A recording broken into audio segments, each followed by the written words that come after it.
I love the way the First Gen Lounge makes me feel. Because it creates a space where I belong. Where we're able to create community. The fact that it's a community. It's a safe place. It also gives me a place to understand different perspectives. The stories of these individuals prescribe transformational perspective. I receive encouragement, enlightenment, empowerment. And also serve as a catalyst to just keep going. Where we're able to be our true selves. I'm allowed to be an unapologetic first gen. And above all else, tell our story. And every episode is unique. I love it. I'm your host, Dr. Eve, and I'd like to welcome you to the First Gen Lounge. Well, hello, good people. Hello, or hey, y'all, or good morning and great day. Just evolving, ain't I? But no, welcome back. And if you are new here, I would like to say, what's up? I'm glad you're here. I hope that you come and join us again. I am excited to have just a phenomenal woman with me today. And I might be biased just sore, but I don't know. It's all good because it wouldn't matter anyway. but she is really just brilliant. A brilliant, beautiful soul and someone who I am finally glad that we've gotten onto the show. I have Dr. Emmanuela, because we talked about the name of Dr. Emmanuela Stanislaus with us. And she is going to tell you about herself. I'm not going to do that because nobody can tell you about you better than you. Did I say that right? But Dr. Stanislaus, you there? Yeah, I am. Hey. Thank you so much. I'm so excited and you're about to make me cry. You're welcome. I said, how did I do with the intro? Because, I gotta gas you up because you worth the gas. You worth the gas. Gas me up. I love it. Yes, I'm on my Beyonce thing right now. Gas me. Hey. How'd you like that album? I love it. I play it all day long. Are you in the Hive? I am a Hive. I'm an official Hive member. Like, she doesn't send the emails like she used to. I'm a Hive member, yeah. That is interesting. I didn't even know that was a thing. See, I'm not. It was way back when. I don't even know why she doesn't send those newsletters like she used to, but I think that's from like Sasha Fierce days, maybe. I don't know. Wow, that's long time ago. That goes a long time ago. Long time ago. That is so interesting. But seriously, Dr. Stanislaus, thank you for coming onto the show. Yeah, what y'all don't know is we had a whole conversation about name enunciations before we started this conversation. So that's why we're here, because nobody can ever say my name, Evangeline. They look at it and just stop. So, but I'm grateful to have you here. You understand? Yeah. It's not us, it's culture. We just go. It's not us, it's the culture. But listen, I would love for you to introduce yourself to us. Tell us who you are and about all of the incredibly amazing things that you do. Oh, thank you so much. I go by Dr. Emmanuela. Like you said, Stanislaus is a long name, so I just do the first name. And I really define myself as a multi-passionate professional. I love to do a lot of things at once. I'm a diversity researcher, consultant. I'm a doctorate coach, a scholar, and a podcast host for my podcast, Writing on My Mind, which is a part of my whole consulting company, Dr. Emmanuela Consulting. And really, as a doctoral student, I experienced self-doubt, lack of support, and like you name it, I experienced it. And that really inspired me to support other graduate and doctoral students through my coaching services. So that's kind of what inspired that. And through that, I help women of color doctoral students get unstuck and reclaim the power that they have over their doctoral journey. I do that through like goal setting, serving as a cheerleader, which is so important during that whole process because you're feeling isolated and always thinking that you're going to quit, like it's never going to end, right? And so I support them also through career development offerings that I refined through my over 15 years of experience helping Fortune 100 recruiters recruit diverse talent. And most recently, I've used that experience to develop an ebook, which is coming out October 10th, that centers career development advice for graduate students because graduate schools and universities really don't support students in that arena. And the book is called, Taking Charge, a career guide for graduate students. And, we can talk a little bit about that. But the biggest thing is helping students to understand the importance of establishing your values and how that sets the stage for the job search process, the importance of networking, establishing your brand, and just a whole lot of secrets that I got from recruiters that wish that everyone knew this information. So that's just a little bit about me. BOSS.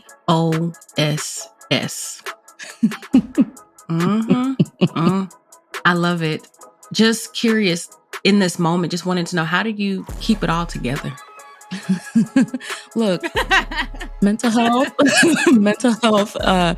is real, and we do have to invest in that. I have a great therapist. I actually have a care team that is made up of Black women, women of color, that I call on for various things. And so that's part of it. My village, I have a supportive husband.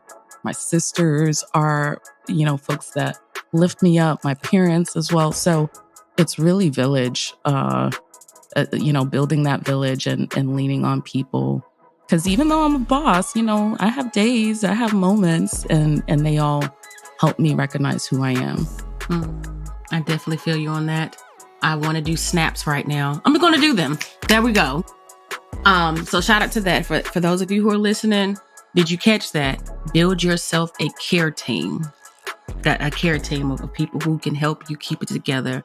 So who's on your team? That maybe want a show we need to bring you back for. Who's on your team?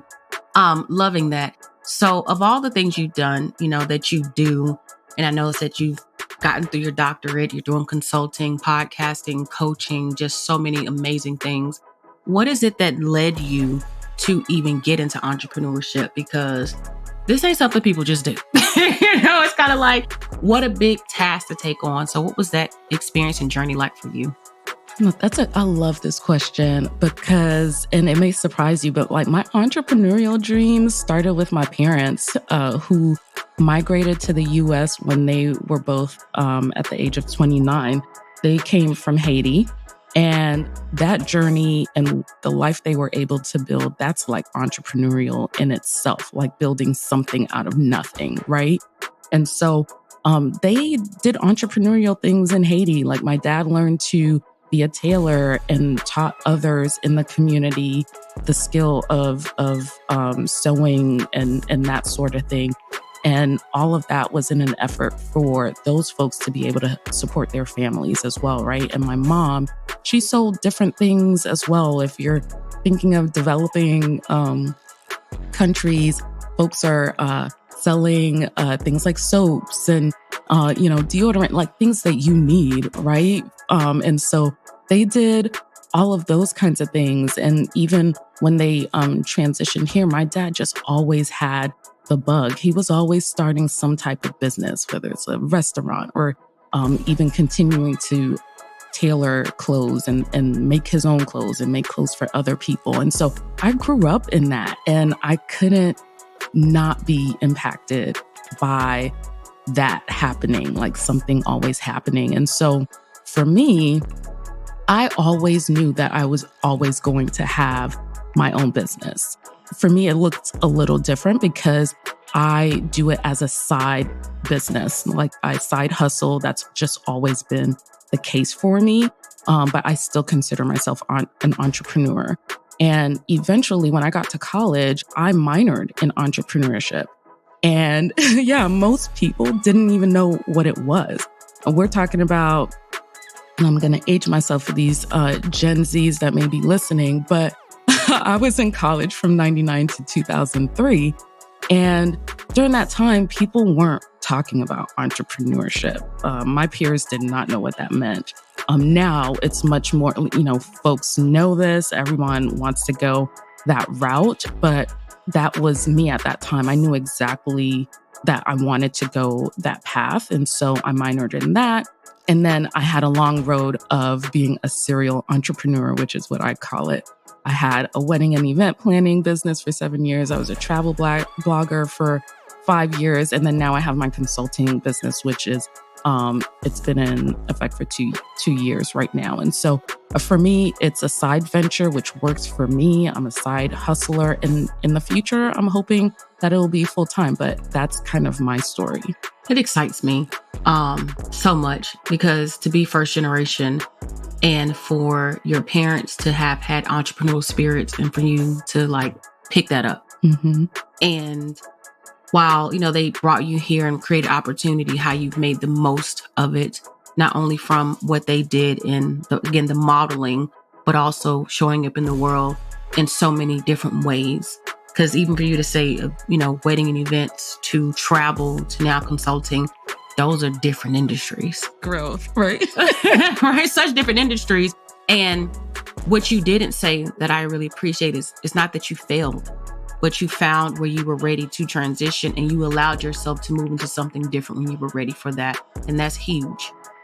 Because a lot of people, especially when they get into entrepreneurship, only see one thing one way and this is supposed to be forever. And you're like, I'm an entrepreneur, period. And this is what this means to be an entrepreneur, not just a business owner, but an entrepreneur. And I think that you embody the entrepreneurial spirit and you've lived it out. And I'm like, go ahead, girl. Like, go ahead, girl. Thank you. You're welcome. That's big. And even as I'm sitting here and thinking about the transitions, would also be curious to know at what point did you realize that you were going to make a pivot at those stages and what gave you the space to just go ahead and let go? Wow. Great questions. Because, I didn't just create these businesses like in a vacuum. I really did excel in these things. What do I mean by that? Like, you have your clients, but then you have other things that every entrepreneur should be thinking about, like, which is, how do you get marketing? How do you get word of mouth? How do you get, listed in different types of publications? And I did that in each of my businesses, right? Like, I did that in my wedding and event planning business. Folks can Google me and they'll find, like a byline in newspapers and in different types of wedding publications. And the same for the travel blogging piece, right? And so it's like trying to find your space and trying to make it happen and get the marketing that you need. And even in that space, I was still able to walk away, right? Because I think that would create some friction, like, oh my gosh, folks know me for this. Like, why would I transition into something else? But, I was just convicted in myself in knowing that, hey, this is the right time to make that move. When I decided to stop the wedding and event planning business, it's a taxing role to take on. It's on the top 7 list of stressful jobs out there. If you Google it, you'll see it. And so I was trying to preserve myself. That was one piece. But then additionally, when I stopped in 2016, I really stopped because I was transitioning to go into my doctoral program. And at the time, I had this dream of being VP of Student Affairs. And I was like, oh, you can't be VP of Student Affairs planning weddings and events. That was just my limiting view at that time. But that was the real conversation I had with myself. And so I let that go. And then right before I started my doctoral program, I was like, oh, let me do this travel blogging thing kind of as a creative outlet. And then that took on a whole life of its own too. So I don't know. It just seems like I always have to have something like on the side. But the reason why I transitioned from the travel blogging thing was kind of, led by the whole pandemic and not being able to travel and then kind of losing, the love that I had for it at the time. Traveling now is so different. It's more stressful. There's so many different restrictions. And it's not as fun as it used to be. Of course, I love to travel, but to travel and to share the stories and to, try and get, brands to work with you and things like that, it's just gotten a little complicated. And so I really wanted to focus on the consulting business. And so that's why I kind of ended that piece. So like finding natural things that were happening within my life kind of helped me to make those decisions. Thank you so much for sharing that with us. No problem. That's, again, it's so important. It's so important because again, when sometimes people see folks no longer in a business, the mindset automatically goes to it failed. And then the other thing is, a lot of times it's not that a business is failing, is why we shut them down. It's just a change of pace. And it's just so important to understand that, because entrepreneurship is synonymous to me to freedom. And being an entrepreneur it gives you full creativity of thinking about all the things you want to do. And like you said, you are a serial entrepreneur. And again, what does that really mean? To recognize that maybe I want to put this thing to bed and pick something else up. But it doesn't mean, again, that I'm not successful or wasn't successful. It's just a preference. And so thank you for being, I even want to say, one of the first guests to put this on the forefront. That, I mean, while there are challenges and things that happen, it's not because it fell apart. Like, it's not because it fell apart. Thank you for that. Exactly. And I think the more we talk about it, the more people can understand, like, you evolve. Like, you're not meant to do something forever, right? You're changing every day. And to your point, it's not about failing. And even if it is, you're gaining like knowledge from it. Even if your business like ends up folding because of whatever, lack of money or whatever, you learn something and you move on and you use that information to make your next business even that much stronger, you know? So that's my thought process. Facts on facts. Facts on facts. And while we're here, you know, because again, you had at least 2 businesses, are on your 3rd now. We'd be curious to know what has been the most challenging part of being an entrepreneur, because you've seen it from many angles. Yeah, challenging. You know, I have mostly been like a solopreneur, which for folks not, familiar with the term, that means that you're the only employee in your business. And so I would say that has been exciting because I get to expand my skills, right? Like areas that I am not, I don't consider being an expert in. So like, say, website building, that is not my strong suit, but I have built multiple websites that folks enjoy, you know? And so that, or maybe even finding skills that I didn't know that I liked, like marketing. I love marketing. I love like figuring out how to connect with my audience and the folks that I want to work with.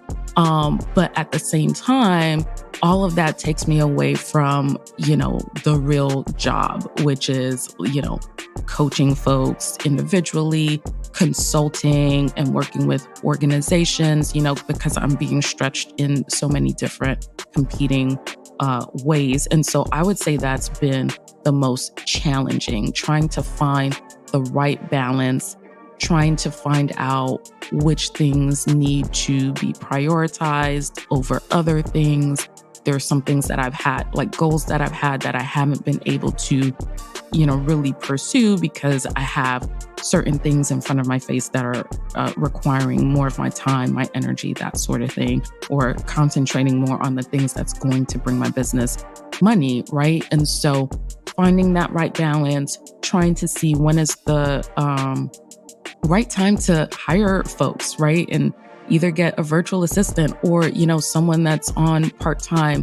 Those are things that I'm still navigating, but, that's kind of what I'm thinking about. Just like, how do I be in 10 spaces at the same time? I'm with that. So the flip side is, what then do you think has helped you to be successful? Wow, I think, that's a great question. I think it's me. I think I'm the special sauce. It's okay. Gas yourself up. I'm here for it today. Go ahead. We're going to give you premium too, okay? Premium. I don't know how much it is right now. I'm that girl. And you are. Going back to Beyonce. It's me. I think I'm the special sauce, and I hope through me saying that, I hope other folks understand that too. You're that special sauce. You are the unique piece that makes your company, your brand different. Don't try to be other folks. Don't try to do what other people are doing. Of course, it's great to see what folks are doing, but then see like what makes the most sense for you and your business and your goals, right? I think too, like my style, the way that I work with others, I'm all about connections. I'm all about authenticity, and building trust. And so for me, those things go a long, long way. And I think too, even if I'm thinking on the first gen piece, the other thing that makes me successful is building relationships, right? That's authentic. I talk about this all the time when I'm coaching folks. It's like building your network, not going to folks when you need something, right? It's all about building the relationships for when you need something. It's not transactional. It's staying connected with them, letting them know what's going on with you, letting them know about your goals, what you hope to do, but then at the same time, trying to find ways that you can help them as well, so that it's a two-way street and not necessarily take. So that's been my approach. That's the approach that I try to share with others too, especially as I try to help them to navigate their careers and what they want to do. I appreciate that. Especially the part about the not just looking to take, because reciprocity absolutely matters. And I think that somebody told me years ago, especially like getting started in business, which I got a comment to make about that too, when you talk about the entrepreneurship piece and people not knowing about it. But in this moment, somebody said, when you approach folks, you should always be looking with the mind to give first and rather than to take. Because when you immediately meet people and you're looking to take, then what they see is just somebody who wants something, not somebody who has like something to give. And to be like in support of, in mutual relationship with, okay? And so, that just really comes down to, well, what if I have nothing to give? I think that we all have something to give. Even if that's meaning that I'm looking for a mentor, well, are you going to give your time and be committed to that time to even seek out that mentor and be a good mentee? That's what you can give. The responsibility, the accountability, and showing up. So search yourself for what you have to give whenever you said you're looking to establish these relationships with folks. So thank you for that. Yeah. Snaps to that too. Thank you. It's a big piece. It's a really big piece. And of course, people think, and here's the other thing too, some people think that because you're older, that you can't learn anything from somebody who's younger. But you can. So just because you might be a mentee doesn't mean that the people who are mentoring you aren't learning from you. A lot of times we're learning about ourselves, or we're learning about things that, because you're younger, are happening in different generations, or different ways of thinking that are critical. So I can appreciate mentee-mentor relationships, mentor-mentee relationships. I really look at it all the time. Speaking of mentorship, just kind of being there. And before we jump into just thinking about your own mentors, what are you doing to invest in yourself? Great question as well. I think it goes back to what I said earlier. Like, I invest in myself by having that team, right? That's like one investment I see that's valuable to keep me healthy, to keep me, as the priority, right? Self-care to me is real. It starts there. I can't be any good to the clients I serve, to my husband, to myself, like if I'm not caring for myself. So that's one. I think another important piece to this is like thinking about career development, right? I'm career development a person. So there's one side of it that is like skills building, which I've done. So when you think about it, like, learning effective ways to do like email and digital marketing, right? Skills-based kinds of things. I've also invested in my craft as a career coach. I'm a certified career coach and continue to find ways to like sharpen my skills, not resting on, the certification, but finding ways to continue to evolve, right? And then, I know that there is another piece to, because I value coaching and I coach, myself. The other thing that I'm looking to do too now as my business grows is investing in a business coach finally. I've done it kind of like one-on-one, one-offs kinds of things, but I really want to invest in that to take my business to the next level. And so those are kind of ways that I'm thinking about in terms of investing in myself. Yep. Yep. I just want to just pass a collection plate. Just pass it, because I'm over here just like a mirror. With the business coach thing I have. So, I mean, because I've been with a couple of coaches now for a couple of years. And so, and I appreciate everything that they're doing. But again, just louder for the people in the back. Just louder. Because it's so important. And I think sometimes, depending on where you are professionally, you may not always have the same appreciation for sometimes services and things because of the culture for what you're working in that doesn't always allow for it or have the means to or the resources to support that. But what I will say in business, they say scary money don't make money, or you can't make money if without investing. It is true. But it's when you learn that it's all a cycle, even something like coaching, mentoring, programs, courses, it's levels to it. And the more that you invest in that development, especially personal development, right? Business development, you can start to see results that you may not have seen before. So I'm definitely an advocate of coaching, because there's things that you don't know. That's why a coach is a coach. Think about football, basketball, cheerleading, golf. Coaches have skills and experiences and things that they can teach you to be able to do whatever it is that you're trying to do. And that's how you get better. So it's not a waste of money, because you're going to learn something. You're going to get something and you'll be better for it. So I just had to throw that on there because you went there. So no, and it's so important. You bring up a good point. People are like, oh, why? I don't have money, but yeah, you have to spend it to make it. And a lot of times you might know what they're saying, but you forgot. Maybe you need that lesson again, or it's something that's reoccurring that you haven't mastered yet. And a coach can point it out if you're not seeing that. So word. And speaking of coaches and support and help, I want to get back to the mentor piece, because what I'd be curious to know now and is thinking about how you find what you need. What is some of the best advice you've ever gotten from a mentor or even a coach? I feel like I need to preface this by saying that I have this philosophy in that I think that we need to expand the way that we think about mentors. I feel like we should be thinking about it in terms of having a personal board of directors. So, and this is not something that I coined. I heard it at a conference maybe 10, 11 years ago, where the person was talking about how this is important.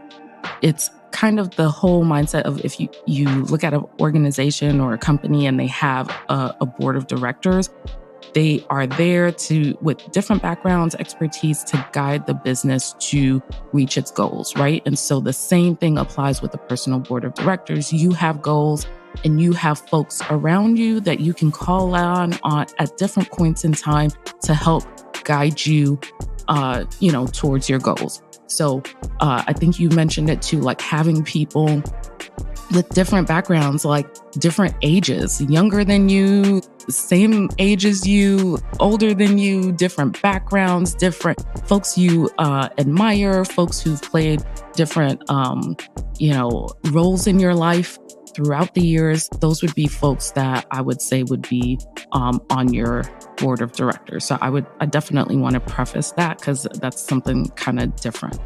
In terms of the best piece of advice that I've had is kind of tied to your previous question, invest in yourself, and take calculated risks.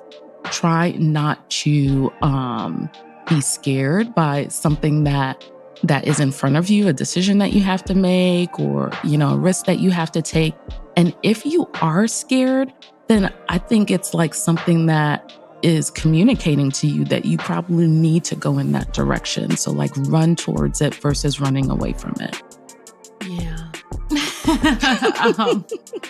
This is why we can just burn up a conversation. We burn the phone up. Run to it instead of away from it. You can't deal with what you're not willing to face. So, There's so many bars up in this show. It is like it's bars. I'm just gonna name the show Bars for Bars. Yeah, it is.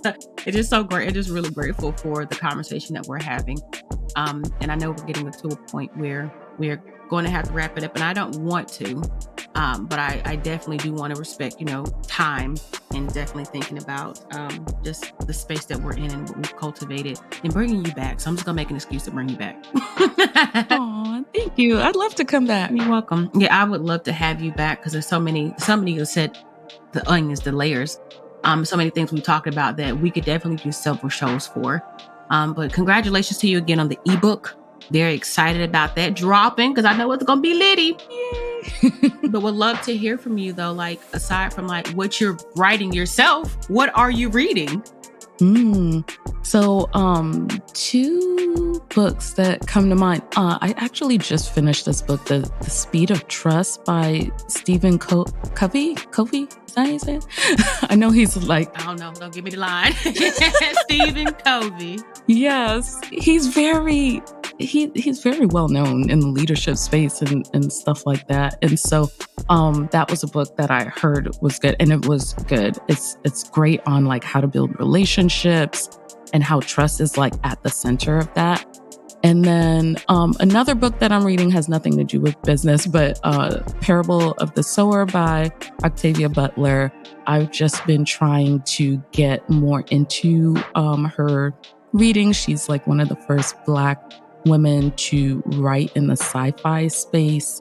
And I know that they are developing like some movies or series like around her books. And so this one specifically, I heard like has a lot of implications for what we kind of just went through with the pandemic or ongoing things with the pandemic and things that we're facing now. And I was like, okay, I need to read this. So those are two books. Thank you for sharing those. And this we're gonna build some bookshelves around here. Look, along the way, business and books. Definitely appreciate that. So as we're at that journey, that point in the road, it's just really making me sad right now. But I was like, okay, again, I in the spirit of, again, what we do around here, just making sure that we give people what they need and letting them go and be great. But again, I know that you all have enjoyed this as much as I have because I've been over here just really lost in my thoughts like, that was good. But can you share with us a piece of advice or some words of wisdom for us to carry with us, just from your heart or just wherever it comes from? We'd love to hear it. Okay, let's see. So I would say, I guess the biggest piece of advice is things should not be left to chance. You have to make a plan, especially, I'm on my career development soapbox piece, and so, I think that while you have a plan, you can make room for the universe to work its magic, right? Like, so I go back to like a doctorate and going for my, advanced degrees wasn't a part of my plans. Like I really was trying to do the fast track to graduate undergrad. But, as luck would have it, I would go on to get my master's and doctorate. Like I kept telling people I would never do it and I did it. And so, for me, I had a general idea of what I wanted to do, but I allowed for adjustments along the way. And so like my constant and compass has always like revolved around helping others, which is like a through line for me. And so like finding that through line and then, not leaving things up to, chance are definitely what I would say, and I think for first gens, it's super important to do that because especially as you're navigating college, a lot of times you may not find that space in your university career centers and things of that nature. And so you have to take matters into your own hands, which is why, again, like I said, I wrote the ebook to help folks to take that power, right? And to find their way in the midst of the invisibility that they, encounter in the ivory tower. So empowering them to know that they have everything that they need to succeed and that, they can take matters into their own hands and create the future that they want. That's it. Well, full. I am so full. And I'm so grateful. And the universe makes no mistakes. So us crossing paths has been something that I truly believe and know is divine. And I'm grateful for it. And even how we've continued to find our way back to each other for different reasons and different things. They're always very meaningful interactions, and I'm always uplifted. And I'm grateful for the sister that you've been. You are everything a soror should be. And as a professional, as a Black woman, as an entrepreneur, you have so much of my respect. And I just appreciate you and the work that you do and how you show up. You said so authentically, but how, more importantly, you make space for others to be the good, better, best versions of themselves through how you show up and the things that you do. So thank you again for being on this show with us, for sharing your wisdom. I wish you well in all that you're going to be doing, especially on your new venture. And I know that it'll be wildly successful because you are just that person. You the sauce. You the sauce. And I love that. You the sauce. And the comment I was going to make earlier too, which I thought was really funny, is you said people didn't know what entrepreneurship, is. They didn't know what it was. When I got started, I didn't know. Like, how could you not know? I knew people owned businesses, but the word entrepreneurship wasn't something I was familiar with, right? What does that mean? And so, granted, that was then, like kind of getting into it. Like I knew business, I knew entrepreneurship at that point, but before then, like that year before, don't even ask me questions about it. But I think people have long had this entrepreneur or the business, own a business, small business, but the evolution of things. So I'm glad that you are on the forefront of it to get the people together. That's all I'm saying too. But again, just thank you so much, just again for the beauty in your story. And we look forward to seeing all that you do and look forward to having you back one of these days. Thank you so much for the space. Thank you so much for all of your kind words too, like right back at you. Like I really appreciate, our relationship and the space that you've created for me too in your world. And thank you. Thank you for everything. You are so very welcome. All right, until next time, take care of yourself and keep pressing forward.